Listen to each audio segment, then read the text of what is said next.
Park data ചോർച്ചയുമായി ബന്ധപ്പെട്ട ഹർജിയിൽ നാളെയും വാദം തുടരും.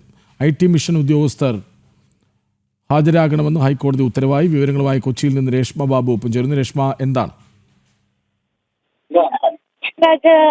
പാർക്ക് ഡേറ്റ ചോർച്ചയുമായി ബന്ധപ്പെട്ടുള്ള ഹർജിയിൽ നാളെ ഹൈക്കോടതി സിംഗിൾ ബെഞ്ചിന് മുന്നിൽ വാദം തുടരും. ഇന്ന് പ്രധാനമായിട്ടും ഹൈക്കോടതിയിൽ സർക്കാരിന്റെ വാദമാണ് നടന്നത്. അതിൽ സംസ്ഥാന സർക്കാർ ഉന്നയിച്ചത് ഈ സന്ദേശം അയക്കുന്നതിൽ യാതൊരു തരത്തിലും തെറ്റില്ല, കാരണം നിയമാനുസൃതം തന്നെയാണ് സന്ദേശം അയച്ചിട്ടുള്ളത്.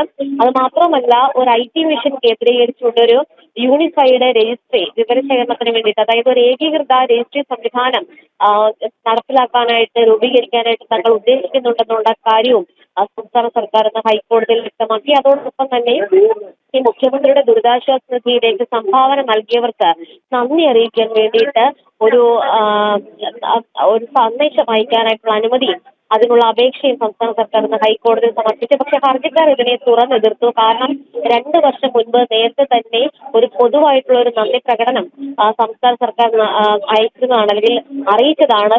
എന്നിട്ട് വീണ്ടും ഒരു നന്ദി സന്ദേശം അയക്കുന്നത് തെറ്റാണെന്നുള്ള ഒരു നിലപാടാണ് സംസ്ഥാന സർക്കാർ സ്വീകരിച്ചത്. എന്തായാലും ഇക്കാര്യത്തിൽ ഒരു വിശദമായിട്ടൊരു വാദത്തിലേക്ക് കടക്കാമെന്നാണ് ഹൈക്കോടതിയുടെ നിലപാട്. അതിന്റെ അടിസ്ഥാനത്തിൽ നാളത്തേക്ക് പ്രസ്തുത ഉപഹർജി മാറ്റിയിരിക്കുകയാണ്. അതോടൊപ്പം തന്നെ IT മിഷനിലെ ഒരു ഉദ്യോഗസ്ഥൻ ഹാജരാകാൻ കൂടി ഹൈക്കോടതി നിർദ്ദേശം നൽകിയിട്ടുണ്ട്. ശമ്പള സംബന്ധമായിട്ടുള്ള കാര്യങ്ങൾക്കാണ് ഈ ഡേറ്റ ഉപയോഗിക്കുന്നതെങ്കിൽ സ്വാഭാവികമായിട്ടും അത് ശമ്പളം കിട്ടിയോ ഇല്ലയോ എന്ന് മാത്രം അറിയിക്കാനായിട്ടുള്ളതാണ്.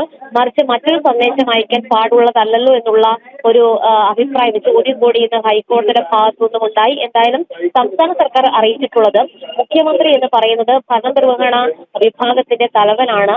അതിന്റെ അടിസ്ഥാനത്തിൽ ആ ഭരണനിർവഹണ നടപടിയുടെ ഭാഗമായിട്ടാണ് സന്ദേശം അയച്ചത്. മാത്രമല്ല, അതൊരു കൃത്യമായിട്ട് നിയമാനുസൃതമായിട്ടാണ് സന്ദേശം അയച്ചിട്ടുള്ളത്. അതുകൊണ്ട് തന്നെ ആ ഡേറ്റ ഉപയോഗിച്ചതിന് യാതൊരു ഘട്ടത്തിലും നിയമവിരുദ്ധമാണെന്ന് പറയാനാകില്ല എന്നുള്ളതായിരുന്നു സർക്കാരിന്റെ നിലപാട്. പക്ഷേ ഈ സ്വകാര്യത ലംഘിക്കപ്പെട്ടിട്ടുണ്ടോ, നിയമവിരുദ്ധത ഉണ്ടോ എന്നീ കാര്യങ്ങളാണ് തങ്ങൾ പരിശോധിക്കുന്നതെന്നാണ് സിംഗിൾ ബെഞ്ച് വ്യക്തമാക്കിയിട്ടുള്ളത്. ശരി.